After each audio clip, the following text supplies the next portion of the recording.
দল বা সরকারি যে দল আছে এবং বিরোধী দলের মধ্যে আলোচনা, ডিসকাশন, ডিবেট, ডিসকোর্স এগুলো অব্যাহত থাকবে।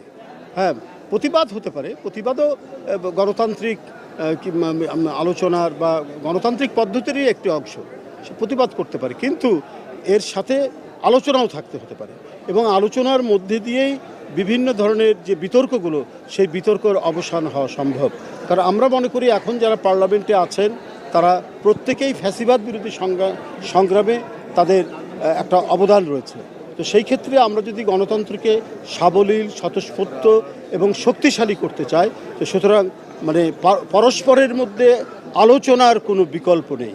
ডিবেট ডিসকাশনের মধ্যে দিয়েই যে উদ্ভূত যে প্রশ্নগুলি আছে সেই প্রশ্নের মীমাংসা হয়ে যাবে এবং তাতেই আমাদের গণতন্ত্র শক্তিশালী হবে। গণতন্ত্র শক্তিশালী হলে আমাদের অর্থনীতিও অত্যন্ত শক্তিশালী হবে এবং